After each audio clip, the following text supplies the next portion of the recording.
Negara yang dikenal sebagai sekutu utama Moskow kini menjadi korban dari kesetiaannya sendiri. Setelah invasi Rusia ke Ukraina pada tahun 2022, Tetangga kecilnya harus menanggung akibat dari perang Putin. Lukashenko tidak senang dengan citra internasionalnya sebagai bawahan Rusia.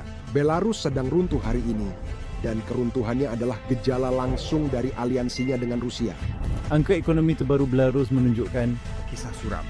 Belarus menjadi semakin bergantung pada ekonomi Rusia. Dan sayangnya bagi Lukashenko, ekonomi Rusia juga tidak terlihat terlalu baik saat ini, dan Belarus harus menanggung sanksi-sanksinya. Rezim Lukashenko sedang menghadapi 3 krisis sekaligus. Harga makanan melonjak, produksi industri terhenti, dan negara ini kehilangan banyak pekerja akibat emigrasi massal.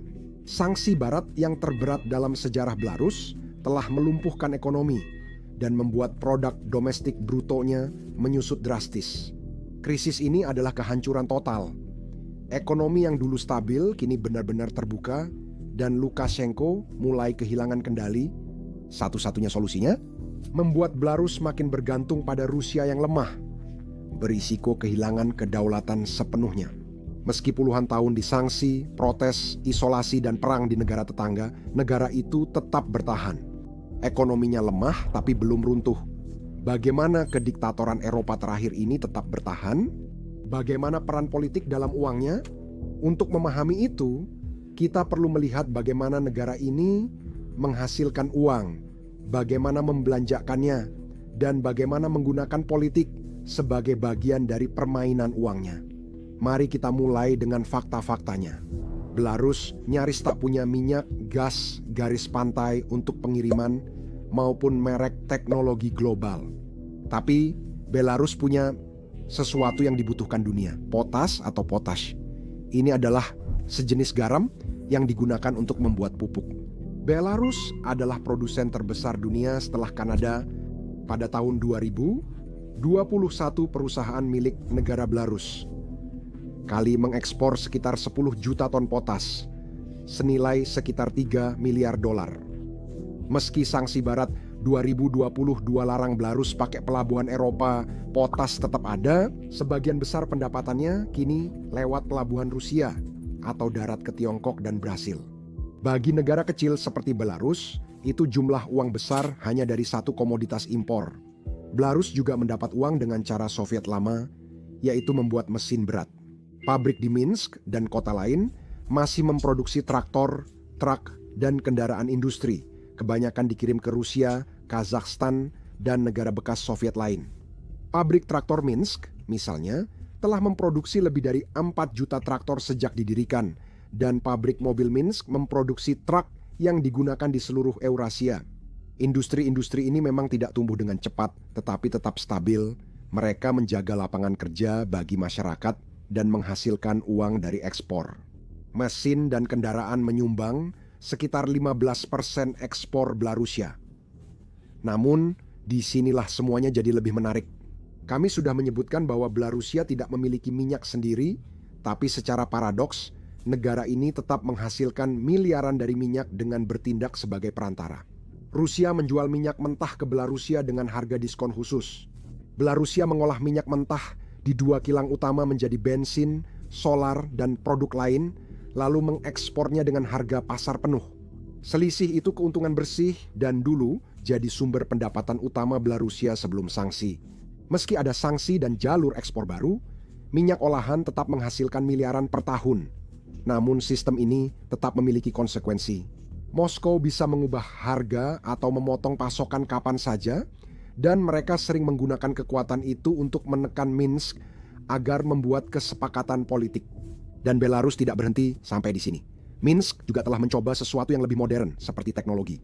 Dalam 20 tahun terakhir, mereka membangun taman teknologi tinggi di Minsk yang memberi keringanan pajak dan keuntungan hukum untuk perusahaan perangkat lunak.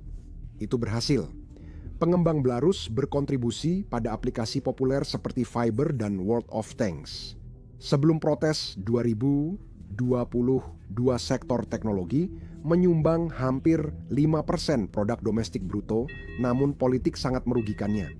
Setelah penindasan protes tahun itu, ribuan pekerja terampil pindah ke Polandia, Lituania, dan Georgia. Industri ini tetap bertahan dan menjadi sumber mata uang asing bagi Belarus. Inilah cara Belarus memanfaatkan letak geografisnya untuk mendapatkan uang. Negara ini terletak tepat di antara Rusia dan Uni Eropa, dan lokasi itu sangat bernilai. Pipa minyak dan gas Rusia ke Eropa melewati Belarus, yang mendapat ratusan juta dolar dari biaya transit tiap tahun. Kereta api dan truk pengangkut barang Moskow-Berlin melewati Belarus, yang memperoleh pendapatan dari tarif dan layanan logistik. Lukashenko sadar ini kartu terkuatnya, bahkan pernah mengancam memblokir jalur jika keinginannya tak terpenuhi. Langkah ini berisiko, tapi menunjukkan faktor geografis bisa jadi alat meraih penghasilan dan pengaruh. Namun, jika itu seluruh ceritanya, Belarus tampak lebih kaya dari kenyataannya. Faktanya, sanksi dan politik telah memutus banyak sumber pendapatan utamanya. Segalanya berubah drastis usai pemilihan presiden 2020 yang disebut curang oleh pemerintah Barat diikuti tindakan keras. Uni Eropa, Amerika Serikat, dan negara lain menjatuhkan sanksi berat ke bank, perusahaan negara, dan pejabat Belarusia. Lalu datang tahun 2022 ketika Rusia menginvasi Ukraina, sebagian dari wilayah Belarusia, dan itu memicu gelombang sanksi berikutnya.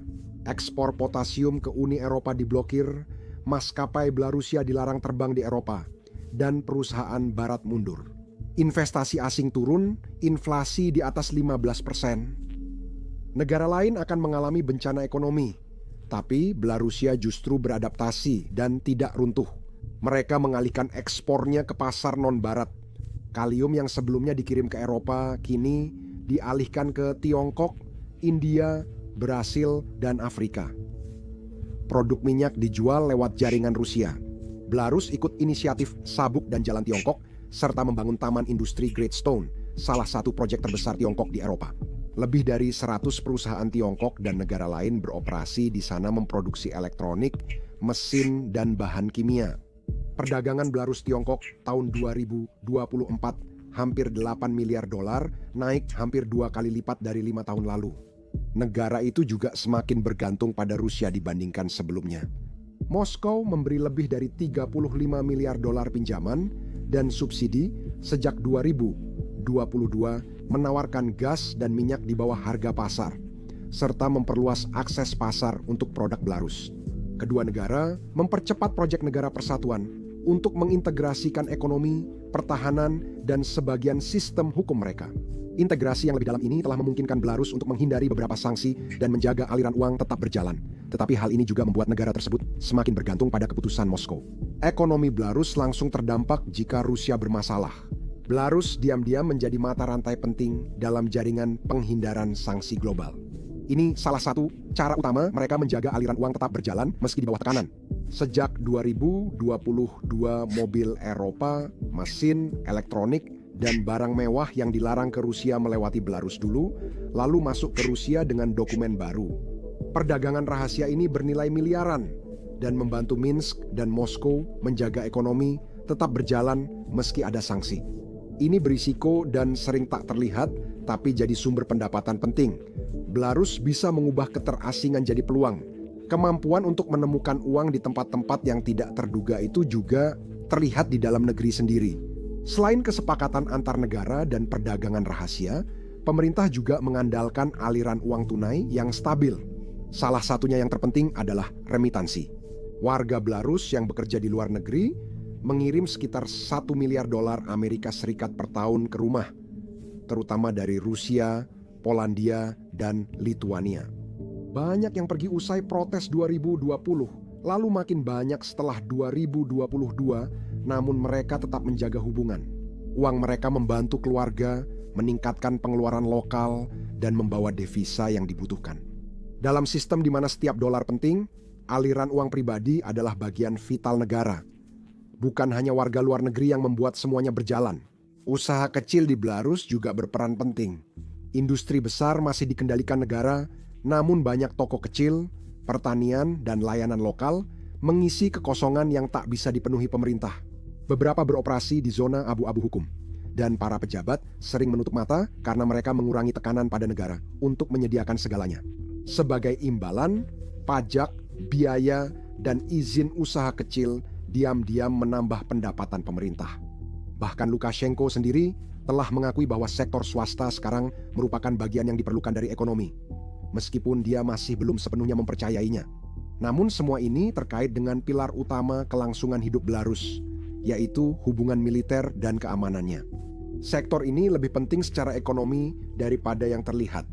Belarus mewarisi banyak industri pertahanan Uni Soviet dan hingga kini masih memproduksi serta mengekspor senjata, kendaraan, radar, dan perlengkapan militer. Kebanyakan didasarkan pada desain era Soviet yang sudah terbukti. Produk-produk ini tidak hanya dijual ke Rusia, tetapi juga ke negara-negara lain, seperti di Afrika, Timur Tengah, dan beberapa bagian Asia. Menghasilkan devisa yang berharga dan menopang ribuan pekerjaan di pabrik-pabrik milik negara, jaringan pertahanan ini jauh melampaui sekadar manufaktur. Sejak 2023, Belarus menampung senjata nuklir taktis Rusia, memperdalam kerjasama militer dan makin mengikat Minsk dengan Moskow. Ribuan tentara Rusia ditempatkan di Belarus, memanfaatkan pangkalan, pelatihan dan logistiknya sebagai titik peluncuran dan penyangga dalam perang di Ukraina. Sebagai gantinya, Moskow membiayai sebagian besar infrastruktur militer, jalan, perumahan, bahan bakar, dan transportasi untuk pasukannya. Pengeluaran itu langsung mengalirkan uang ke ekonomi Belarus, mendukung bisnis lokal, dan membiayai proyek konstruksi yang menciptakan lapangan kerja. Pengaturan ini juga membawa manfaat tidak langsung. Kehadiran pasukan Rusia berarti lebih banyak latihan militer bersama, transfer teknologi, dan proyek pertahanan bersama. Hal itu memperkuat industri militer Belarus dan memberi insinyurnya akses pendanaan dan keahlian Rusia. Jadi Anda bisa melihat dengan jelas bahwa ini lebih dari sekadar uang dan perdagangan, ini juga tentang kekuasaan. Dan di negara ini, keduanya sangat terhubung erat. Presiden Alexander Lukashenko telah memerintah sejak tahun 1994 dan selama 3 dekade itu, dia telah membangun sebuah sistem di mana ekonomi dan politik saling mendukung satu sama lain. Negara menguasai sebagian besar perusahaan besar, dari potasium, penyulingan minyak, hingga mesin dan energi. Pemerintah tidak hanya memungut pajak, tapi juga mengatur operasi, pengelola, dan aliran dana mereka. Kontrak, pekerjaan, dan investasi diberikan pada pendukung Lukashenko yang dibalas dengan kekayaan dan pengaruh. Itu salah satu caranya menjaga elit tetap dekat dan mencegah pesaing naik terlalu tinggi. Tentu saja, sistem besar perusahaan milik negara ini dipenuhi korupsi dan kesepakatan kotor. Inilah salah satu alasan mesin ini tetap berjalan meski ekonomi tertekan. Di Belarus, koneksi yang tepat sering lebih penting daripada produk atau layanan terbaik. Para pemimpin bisnis dekat pemerintah sering memperoleh kontrak negara, pinjaman murah, atau keringanan pajak yang sulit didapat pesaing. Namun, kekuasaan di Belarus tak hanya bergantung pada elit. Negara juga bekerja keras untuk menjaga agar warga biasa tetap relatif puas, atau setidaknya tenang, dengan menawarkan subsidi dan tunjangan sosial yang menciptakan rasa aman. Gas, listrik, pemanas sangat disubsidi, dan transportasi umum di kota seperti Minsk lebih murah dari secangkir kopi. Pendidikan dan layanan kesehatan gratis. Pensiun, meski kecil, tetap dibayarkan tepat waktu. Kebijakan ini tidak membuat kaya, tapi memberi kesan stabil.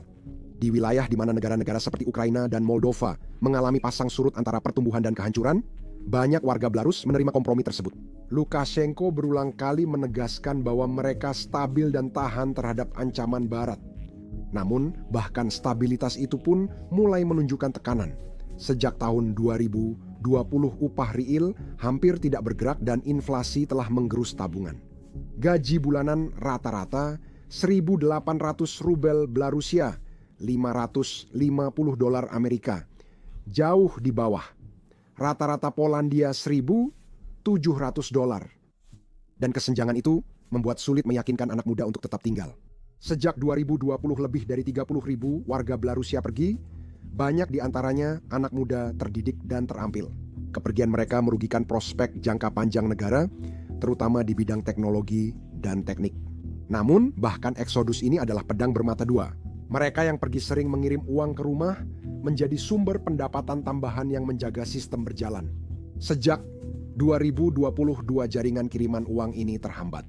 Rusia memakai wilayah Belarus untuk menyerang, dan sistem pertahanan udara, rudal, termasuk nuklir, kini ada di sana.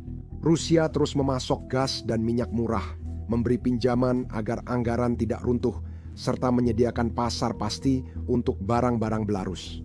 Kini, lebih dari 45% ekspor Belarus ke Rusia dan lebih dari setengah impornya berasal dari Rusia.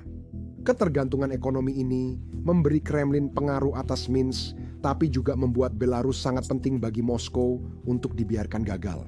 Sebagai sekutu setia Rusia dan penyangga utama NATO, Belarus layak diinvestasikan dan Lukashenko sadar akan hal itu.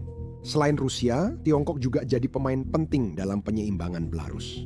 Beijing telah mendanai proyek infrastruktur, manufaktur, dan logistik, termasuk Taman Industri Great Stone seluas 100 km persegi yang dikenal sebagai Mutiara Inisiatif Sabuk dan Jalan Tiongkok di Eropa. Lebih dari 100 perusahaan asal 15 negara beroperasi di sana dan perdagangan Belarus-Tiongkok naik dari dolar 3,6 miliar pada 2018 menjadi hampir dolar 8 miliar pada 2024. Belarus bergabung dengan Organisasi Kerjasama Shanghai yang dipimpin Tiongkok sebagai anggota penuh pada 2023 memperluas hubungan di luar Moskow. Tiongkok tidak menggantikan Rusia, tapi memberi Minsk jalur hidup penting kedua. Ini bukti Belarus tidak sepenuhnya terisolasi dan masih punya teman kuat di luar tetangga timurnya. Bahkan migrasi pun telah diubah menjadi alat untuk menghasilkan uang dan alat politik. Pada tahun 2021, Belarus menjadi jalur transit utama bagi para migran yang mencoba mencapai Uni Eropa. Ribuan orang dari Timur Tengah diterbangkan ke Minsk, lalu diarahkan ke perbatasan Polandia, Lituania, dan Latvia. Krisis itu memperburuk hubungan dengan Eropa, namun juga menciptakan pendapatan baru. Perusahaan perjalanan, maskapai, dan layanan keamanan negara diuntungkan oleh masuknya orang-orang ini. Lukashenko memanfaatkan situasi ini untuk menekan Eropa dan menunjukkan bahwa Belarus tetap bisa menyusahkan negara tetangga meski di bawah sanksi berat. Dan di dalam negeri, perekonomian terus berjalan melalui campuran kompleks antara kendali negara dan adaptasi swasta. Pabrik, kilang, dan pertanian milik negara yang besar masih mempekerjakan lebih dari 60% tenaga kerja. Sektor swasta menyumbang 45% produk domestik bruto, usaha kecil berperan besar di retail, makanan, dan jasa. Banyak yang beroperasi di zona abu-abu hukum. Tidak sepenuhnya berizin tapi ditoleransi karena mengisi kekosongan yang tak dapat dipenuhi negara. Pajak dan biaya yang mereka bayarkan menambah pendapatan yang berharga bagi anggaran dan mendukung sistem secara keseluruhan. Hasilnya adalah sebuah ekonomi yang terasa seperti dua dunia yang hidup berdampingan. Di Minsk, mall, kafe, dan startup teknologi memberi ibu kota nuansa lebih Eropa. Di kota kecil, pabrik era Soviet masih membuat mesin yang hampir tak berubah selama puluhan tahun. Beberapa keluarga menanam sayuran di kebun belakang rumah untuk menambah persediaan makanan mereka, sementara yang lain mengendarai mobil Eropa impor yang dibeli bekas melalui Rusia. Dan meskipun upah rendah dan harga-harga terus naik, sebagian besar warga Belarus tetap berhati-hati terhadap politik. Mereka mengeluhkan ekonomi, tapi khawatir perubahan tiba-tiba memicu kekacauan atau perang. Lukashenko sangat mengandalkan rasa takut untuk membenarkan kebijakan dan menampilkan diri sebagai penjamin ketertiban. Namun, di balik permukaan, retakan makin sulit diabaikan. Protes 2020 menunjukkan kemarahan publik yang mendalam, dan meski gerakan itu dihancurkan, ketidakpuasan tetap ada. Sanksi Barat sangat membebani perekonomian. Inflasi, meskipun lebih rendah dibandingkan puncaknya pada tahun 2022, masih berada di sekitar 75% pada tahun 2024, dan cadangan mata uang asing tetap tipis. Utang luar negeri negara itu kini lebih dari 18 miliar dolar dan pinjaman baru biasanya hanya dari Rusia atau Tiongkok yang meminta konsesi politik sebagai imbalan. Di atas segalanya, berkurangnya tenaga kerja jadi tantangan besar dengan ratusan ribu orang pergi sejak 2020. Populasi Belarus yang dulu lebih dari 10 juta diperkirakan akan turun di bawah 8,5 juta pada tahun 2035 jika tren saat ini berlanjut. Dan ketika penurunan itu semakin cepat, hal itu mengancam stabilitas yang telah menjaga sistem Lukashenko tetap bertahan selama ini. Semua ini membuat Belarus berada dalam posisi yang rumit. Ekonominya sangat terikat dengan Rusia, tetapi ketergantungan itu sekaligus menjadi kekuatan dan risiko. Jika ekonomi Rusia terdampak perang atau sanksi, Belarus akan segera merasakan akibatnya. Jika Rusia terlalu memaksakan integrasi yang lebih dalam, Lukashenko berisiko kehilangan kemerdekaan yang selama ini ia perjuangkan. Pada saat yang sama, Belarus tahu bahwa mereka juga tidak bisa sepenuhnya bergantung pada Tiongkok, baik dari bantuan uang maupun perdagangan Beijing. Namun, kepentingan utama Tiongkok adalah stabilitas domestik dan akses pasar Eropa, bukan Belarus. Jika kepentingannya berubah, Belarus bisa memiliki lebih sedikit teman